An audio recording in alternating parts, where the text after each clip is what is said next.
Ya, oke. Ya, transaksi dengan falas ya, valuta asing dan juga pelaporan keuangan menggunakan falas juga. Nah, di sini ada dua hal yang nanti akan disampaikan. Yang pertama ada transaksi falas. Materi ini sebenarnya sudah pernah ya teman-teman dapatkan waktu di Principal Accounting dan juga Intermediate Accounting, di mana pembukuan perusahaan itu menggunakan pembukuan mata uang lokal gitu ya. Kemudian dia harus mencatat transaksi-transaksi eh, pembelian, penjualan gitu ya, hutang piutang dalam mata uang asing ya ditranslate atau dikonversi menjadi mata uang lokal ya perusahaan tersebut. Ya, ini kira-kira nanti gambaran umumnya apa yang akan diajarkan di materi kita ini. Yang pertama adalah istilah dan definisi yang sering kali kita dengarkan, yang kita dapatkan dari transaksi mata uang asing. Kemudian yang tidak kalah penting adalah faktor penentu dari mata uang fungsional. Ya, ini merupakan istilah baru juga yang mungkin belum dikenal di prinsipal maupun intermediate ya. Ya sekilas mungkin sudah. Kemudian transaksi dengan falas. Nah ini yang tadi saya jelaskan ini sudah pernah didapatkan di mata kuliah sebelumnya, dengan penekanan bahwa pencatatannya nanti dengan mata uang fungsional ya. Jadi pelaporannya dengan mata uang fungsional, pencatatan pelaporan dengan mata uang fungsional, yang mana dia menganggap bahwa transaksi mata uang asing itu dianggap sebagai transaksi falas gitu ya. Nah, setelah transaksi nanti ada pelaporan dengan falas. Sebenarnya penekanan untuk yang pelaporan dengan falas ini adalah untuk perusahaan yang ada di luar ya, overseas ya. Jadi foreign operation eh, company gitu ya. Nah, nanti struktur afiliasinya bisa parent subsidiary gitu kan. Parent mungkin ada di Amerika, kemudian subsidiary-nya ada di Indonesia, misalkan seperti itu. Dan sebenarnya tidak terbatas parent subsidiary ya, nanti bisa hubungannya antara investor dengan perusahaan asosiasi gitu kan. Kalau yang parent subsidiary kan parent punya kendali atas subsidiary gitu ya, sedangkan untuk yang eh, investor dan investi hubungannya dia bisa antar investor dengan perusahaan asosiasi, yang mana investor tersebut mempunyai kendali atas perusahaan mempunyai pengaruh signifikan gitu atas perusahaan asosiasi gitu ya. Kemudian yang foreign operation yang lain adalah skemanya mungkin seperti joint venture gitu ya. Jadi perusahaan asing misalkan di Amerika bergabung dengan perusahaan yang lain untuk membentuk suatu joint venture gitu ya di perusahaan di teritori di luar perusahaan tersebut ya. Jadi eh, misalkan perusahaannya itu ada di Amerika, dia membentuk joint venture di Indonesia, ya itu konteksnya sama ya. Jadi untuk pelaporan dengan falas di sini konteksnya seperti itu. Atau juga seperti halnya perusahaan pusat dengan cabang ya, perusahaan pusat dengan cabang itu juga bisa nanti pelaporannya itu menggunakan pendekatan yang nanti akan dijelaskan ya. Jadi pusatnya misalkan ada di Amerika gitu ya, cabangnya ada di Indonesia gitu ya. Nah, itu nanti menggunakan metode pelaporan dengan valuta asing. Ada dua metode, translation dan remeasurement. Apa perbedaannya nanti akan kita sampaikan ya. Kemudian prosedur penjabaran ya. Prosedur penjabaran itu maksudnya prosedur untuk mengkonversi ya mata uang lokal tempat dengan ke mata uang asing ya, falas. Ya, ada dua nanti, translation maupun remeasurement. Kemudian jika nanti ada muncul semacam selisih kurs gitu ya yang diakibatkan oleh transaksi dan pelaporan tersebut, masuk ke mana? Apakah AOC kah atau profit or loss? Ya nanti untuk yang transaction itu masuknya ke AOC, untuk remeasurement masuknya ke profit or loss gitu. Kemudian exchange rates of current dengan temporal method di dalam subsidiary trial balance juga penting ya. Nanti bagaimana cara memetakan, cara memilah currency mana saja yang berdasarkan metode current maupun temporal method gitu ya. Ya, kita lanjut ke istilah dan definisi dalam transaksi pelaporan mata uang asing. Ya, ini sebagian mungkin sudah ya teman-teman sudah dapat di materi sebelumnya. Yang pertama adalah spot rate atau kurs spot, yaitu kurs pada saat transaksi terjadi. Ya, ini mudah saja. Jadi biasanya saat transaksi terjadi, initial recognition-nya, jadi pengakuan awalnya adalah pada saat transaksi tersebut terjadi. Rate-nya ya pada saat transaksi itu terjadi, gitu ya.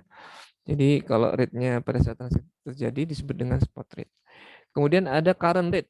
Current rate atau kurs tanggal neraca. Ya, jadi ini adalah kurs pada saat penyusunan laporan keuangan ya akhir tahun.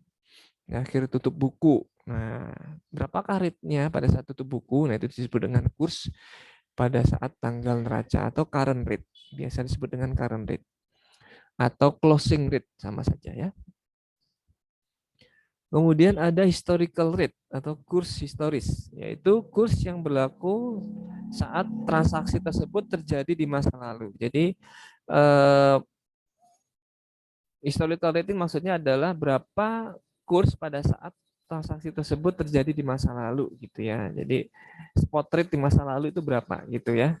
Nah, itu masuk ke dalam pengertian historical rate ya, historical rate. Oke.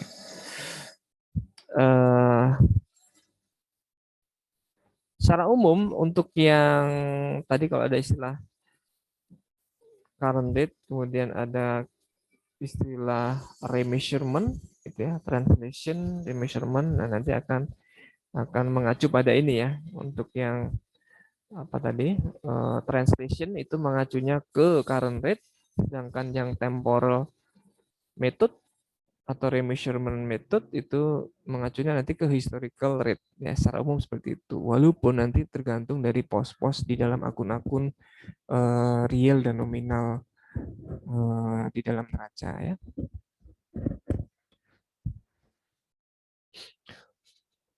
Oke, kuotasi nilai tukar. Ini juga merefresh kembali ya jika ada kuotasi asumsi misalkan 1,41 dolar dapat ditukar dengan 1 British pound sterling gitu ya. Kalau direct quotation nanti disebutnya kurs US dollar per pound gitu ya. Jadi angkanya seperti ini 1,41 dolar per 1 pound sterling ya, atau sama dengan 141 gitu kan. Direct question itu. Kemudian indirect question itu sebaliknya kurs pound per US dollar ya kan, lebih tinggi kursnya itu pound dibandingkan dolar. Kalau indirect biasanya akan nilainya kurang dari 1 ya, lebih kecil ya. 1 dibagi 1,41. Jadi indirectnya itu 0,79 gitu. Nah, biasanya yang sering terjadi beberapa mahasiswa itu lupa ya. Nanti masang quotation-nya, kursnya itu direct atau indirect ya. Ini sering kali lupa ya. Nah, di dalam textbook itu yang sering ditunjukkan itu biasanya yang dimaksud dengan mata uang lokal itu adalah US dollar, sedangkan mata uang falasnya adalah pound sterling, euro gitu ya. Nah, untuk di soal-soal ujian itu sepahaman saya itu kadang rupiah gitu kan, mata uang lokalnya, mata uang asingnya adalah dolar gitu. Bisa juga mata uang lokalnya adalah US dollar gitu, kemudian mata uang asingnya adalah pound sterling, euro dan sebagainya seperti itu. Ini jangan sampai terbalik nanti menyusun penjabarannya ya, kurs yang dipakai nanti apakah direct atau indirect gitu. Untuk yang direct, ini contohnya seperti ini, bisa juga nanti misalkan kurs rupiah per US dollar, bisa juga ya. Berarti kan nanti kalau direct berarti kan sekarang berapa kursnya? 14.000 ya. Jadi 14.000 itu per US dollar, 14.000 rupiah per US dollar. Nah, kalau indirect kebalikannya, misalkan nanti asingnya adalah apa namanya sebaliknya gitu kan, nanti harus indirect ya, di angkanya 0,00 sekian ya. Ya, karena memang terdepresiasi ya rupiah kita. Baik, kemudian istilah yang berikutnya adalah mata uang lokal, mata uang setempat yang berlaku sebagai alat pembayaran yang sah di suatu negara. Ya, ini mudah sekali untuk dipahami. Misalkan di satu wilayah itu mata uang lokalnya apa gitu. Kalau Indonesia berarti kan rupiah gitu kan. Di Amerika US dollar ya. Kemudian di Australia dolar Australia gitu ya. Ya seperti itu ya mata uang lokal. Mata uang asing berarti menurut sudut pandangnya siapa nih? Sudut pandang tergantung, bisa juga sudut pandang perusahaan yang ada di teritori tersebut ya, yang mata uangnya itu dalam pelaporannya biasa menggunakan mata uang lokal, maka mata uang selain lokal disebut dengan mata uang asing kan gitu ya. Mata uang selain mata uang lokal yang dijadikan sebagai alat pembayaran yang sah di negara tersebut. Ya, misalkan kalau di Indonesia ya berarti mata uang asing itu seperti US dollar gitu ya, euro dan sebagainya. Nah, istilah yang baru didapatkan mungkin ya teman-teman mungkin baru memperolehnya sekarang gitu ya. Mata uang fungsional itu apa sih? Itu istilah seperti ini. Mata uang fungsional itu pada umumnya adalah mata uang yang dijadikan acuan di dalam pengukuran transaksi di lingkungan bisnis perusahaan tersebut ya.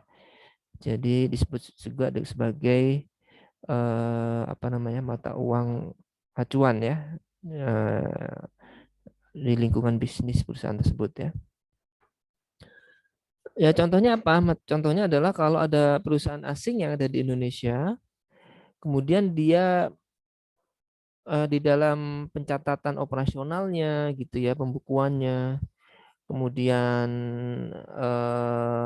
rate yang digunakan adalah merupakan mata uang dolar gitu ya, maka kita bisa sebut mata uang fungsionalnya adalah dolar gitu ya.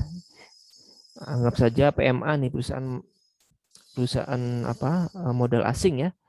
Kalau di situ gajinya menggunakan rate dolar gitu ya, kemudian bahan bakunya dipasok dengan sebagian besar menggunakan apa impor dari negara yang menggunakan mata uang dolar gitu ya. Maka hampir dipastikan bahwa mata uang fungsional perusahaan tersebut walaupun berada di Indonesia, di teritori Indonesia, dan juga mungkin pembukuannya menggunakan pembukuan apa Indonesia gitu ya, rupiah gitu kan diwajibkan nanti pelaporannya walaupun dia PMA itu kan laporannya nanti harus dengan mata uang rupiah gitu ya. Tapi kalau segala rate ya acuan di dalam operasional perusahaan itu merefer pada US dollar, maka bisa dikatakan mata uang fungsional perusahaan tersebut adalah US dollar gitu ya. Kemudian mata uang pelaporan atau pencatatan ya bisa juga nih saling dipertukarkan istilahnya ya, mata uang pelaporan kah, mata uang pencatatan, pembukuan gitu ya. Recording currency ya ini adalah mata uang yang dijadikan sebagai pengukuran dalam akuntansi penyajian di setiap akun dalam laporan keuangan. Jadi intinya siklus akuntansi yang dilakukan di perusahaan tersebut itu based on mata uang pelaporan gitu ya. Nah, itu yang disebut dengan mata uang pelaporan. Oke.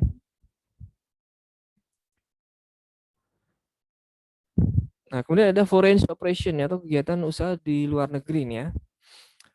Nah, foreign operation tadi sudah saya sebutkan, singgung sedikit ya, bahwa tidak harus eh, struktur asosiasinya itu parent dan subsidiary, tapi bisa juga investor dengan perusahaan asosiasi ya, di mana kepemilikannya itu signifikan ya, dan juga ventura bersama dan juga cabang gitu ya.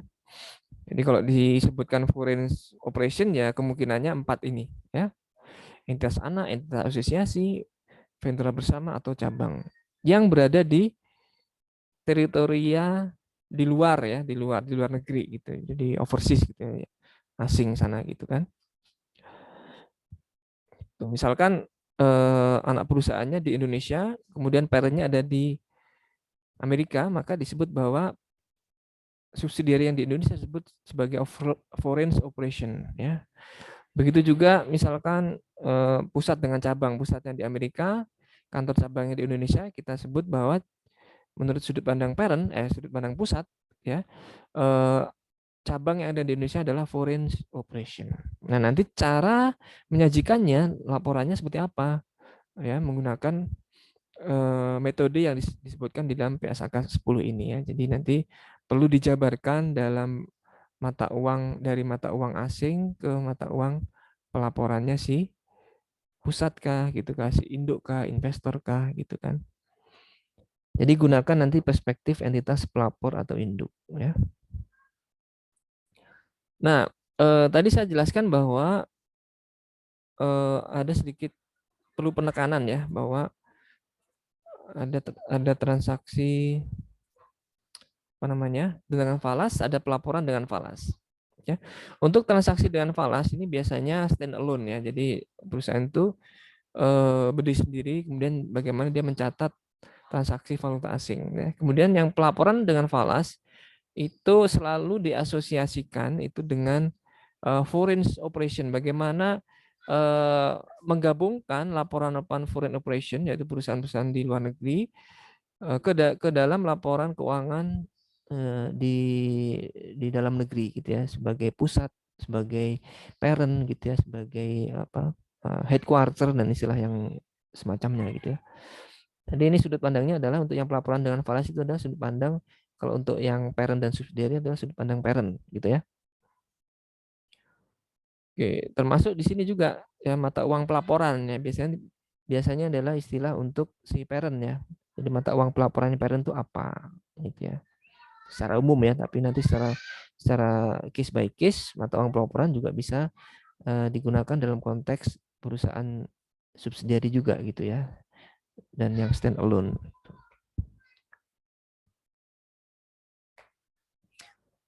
Oke, sekarang kita ke istilah mata uang fungsional. Nah, ini menjadi penting kita mengenalnya. Kenapa? Karena di dalam melakukan penjabaran gitu, ya, nanti kan ada dua metode, ya, dua metode. Yang pertama adalah metode translasi, yang kedua metode remeasurement. Nah, apakah nanti menggunakan metode translasi kah, menggunakan metode remeasurement kah gitu, ya, itu sangat tergantung mata uang fungsional yang digunakan oleh suatu perusahaan gitu, ya. Nah, faktor apa sajakah yang menentukan mata uang yang ada di perusahaan tersebut merupakan mata uang fungsional gitu, ya. Jadi ini menjadi penting, ya, mata uang fungsional menjadi acuan nanti, ya, untuk menentukan apakah metode yang digunakan dalam penjabaran itu transaksi kah atau remeasurement kah gitu, ya. Nah, faktor-faktor apa saja yang menentukan dia mata uang fungsional? Pertama, mata uang yang paling mempengaruhi harga jual barang dan jasa. Oke, ini sangat clear, ya, bahwa jika suatu perusahaan di Indonesia itu sangat-sangat apa ditentukan, ya, harga perjual produknya, harga bahan baku dan sebagainya itu oleh mata uang asing, maka hampir dipastikan, ya, ya ini menjadi kandidat bahwa mata uang asing tersebut adalah sebagai mata uang fungsional. Ya, tidak harus mata uang asing, ya, mata uang lokal pun jika misalkan harga barang, kemudian harga bahan baku itu sangat ditentukan oleh mata uang lokal misalkan, ya, maka bisa disebut bahwa mata uang lokal tersebut bisa menjadi kandidat sebagai mata uang fungsional gitu. Oke, yang berikutnya mata uang dari negara yang kekuatan persaingan dan peraturannya sebagian besar menentukan harga jual barang dan jasa suatu entitas. Ini agak spesifik, ya. Ya, misalkan apa ya? eh, Sebut saja produk-produk Apple gitu, ya. Produk Apple itu kan ada di Amerika nih kan. Nah, eh, di mana eh, Apple ini juga merupakan perusahaan Amerika yang negaranya juga sangat dominan menggunakan apa mata uang dolar di semua negara gitu, ya, tidak hanya di Amerika sendiri tapi di seluruh negara, dan juga kekuatan persaingannya itu sangat ditentukan oleh negara Amerika gitu ya. Maka bisa dikatakan nanti harga jual produk-produk Apple ya kan itu ditentukan oleh US dollar, dan distributor yang ada di Indonesia, distributor Apple gitu kan, itu mata uang fungsionalnya ya US dollar ya sebagai kandidat sebagai mata uang fungsional gitu ya. Karena menentukan harga jual dari barang tersebut gitu. Mungkin, pabriknya di Amerika gitu ya, headquarter-nya ada di Amerika gitu kan. Kemudian Amerika juga negara adidaya terkait dengan apa mata uang dolarnya gitu ya. Nah itu bisa jadi US dollar menjadi mata uang fungsional bagi distributor Apple di Indonesia.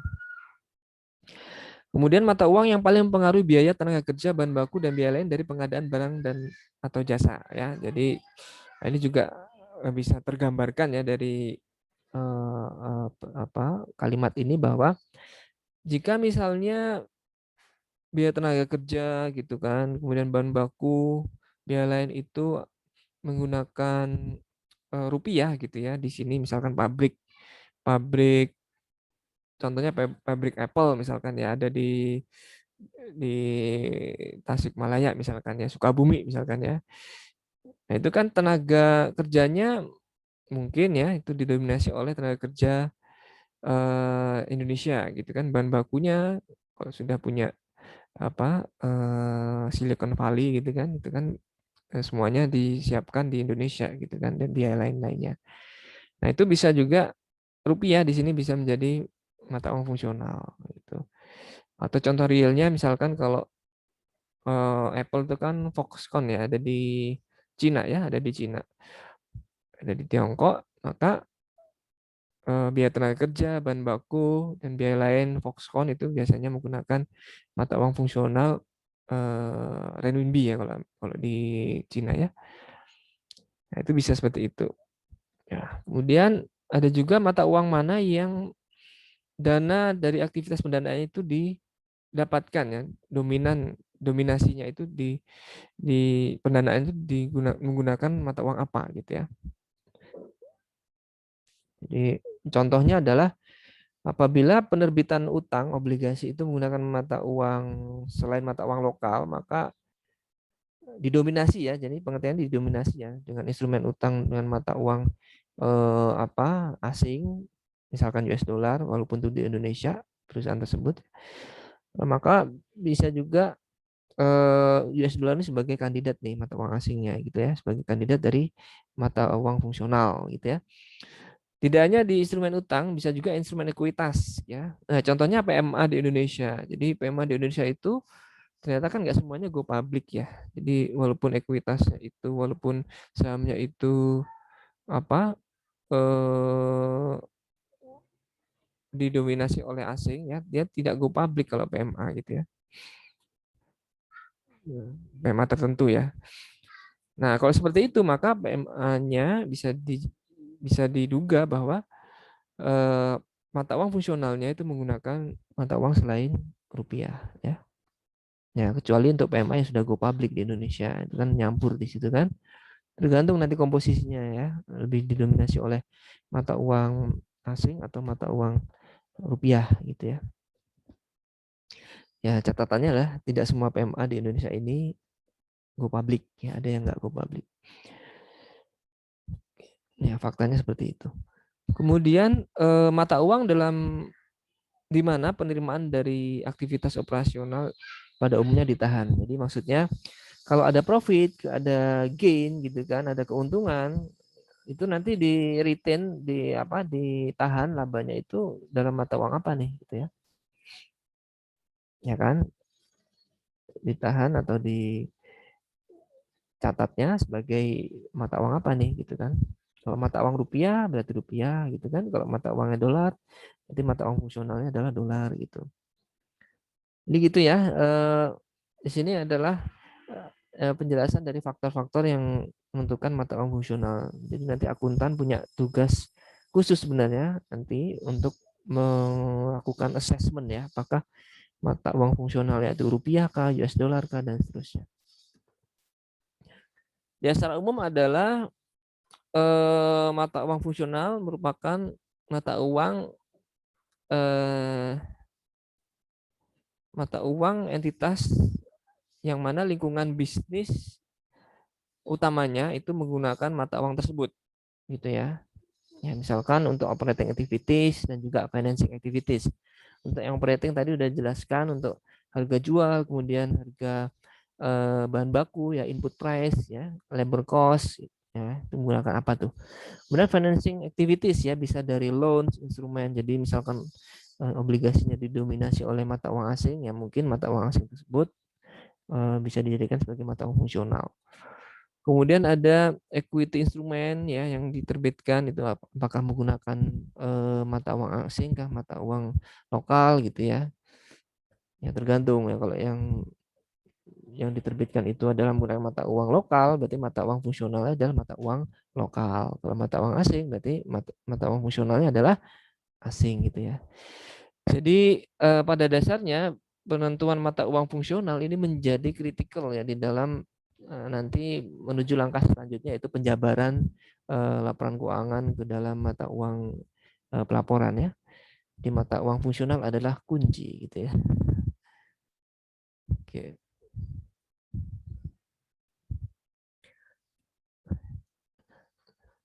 Nah, kita mencoba merefresh kembali pelajaran sebelumnya di prinsipal maupun yang di intermediate ya.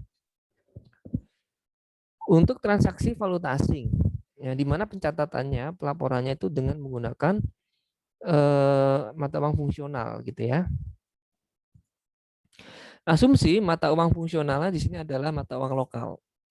Ya, kan seperti itu ya, kalau di prinsipal itu biasanya mata uang fungsionalnya menggunakan mata uang lokal gitu kan. Kemudian saat transaksi dengan valuta asing gitu kan. Nah, itu mencatatnya gimana ya? Oke, kita sebelum ke sana, transaksi valuta asing adalah transaksi yang didenominasikan dalam valuta asing atau memerlukan penyelesaian settlement dalam valuta asing, gitu ya. Oke, contohnya membeli atau menjual barang dan jasa dengan mata uang asing, ya, di mana pencatatannya menggunakan mata uang lokal ya. Jadi mata uang fungsional dia gitu kan, pelaporannya menggunakan mata uang fungsional yang lokal ya. Nah, kalau ada transaksi dengan mata uang asing, maka nanti harus dijabarkan ya, dikonversi ke dalam mata uang lokal ya. Kemudian meminjam atau meminjamkan dana. Jadi kalau kita dapat pinjaman hutang gitu ya, hutang dalam bentuk dolar, maka nanti akan kita konversi ke dalam rupiah dulu kan gitu ya, kalau di konteks perusahaan di Indonesia gitu ya. Demikian sebaliknya kalau kita pinjamkan dalam dolar, maka kita harus konversi dulu piutang tersebut ke dalam US dollar gitu ya. Kemudian memperoleh atau melepas aset atau mengadakan dan juga menyelesaikan liabilitas. Ini juga sama ya. Kita lepas aset tersebut dalam US dollar gitu kan, maka nanti harus dijabarkan. Dan juga menyelesaikan liabilitas ya. Ini menyambung tadi ya, menyambung jika transaksi jual beli pinjam meminjam itu menggunakan mata uang asing, maka ketika penyelesaian ya bisa terjadi pelepasan aset atau penyelesaian liability gitu ya, itu nanti juga dijabarkan menggunakan mata uang lokal gitu ya. Nah, pengakuan awalnya itu pada saat transaksi pertama kali, initial recognition gitu kan, menggunakan kurs saat transaksi ya, atau yang disebut dengan kurs spot tadi ya. Nah, itu biasa ya. Jadi misalkan kita membeli persediaan dengan hutang, nanti ada di modul ya, silakan dibuka modulnya juga. Membeli persediaan dalam US dollar, sedangkan mata uang fungsional dia dan juga pelaporan dia itu menggunakan mata uang rupiah misalkan ya, maka yang dilakukan nanti pada saat initial recognition ya dikonversi nanti ya angka hutang, nilai hutang tadi ke dalam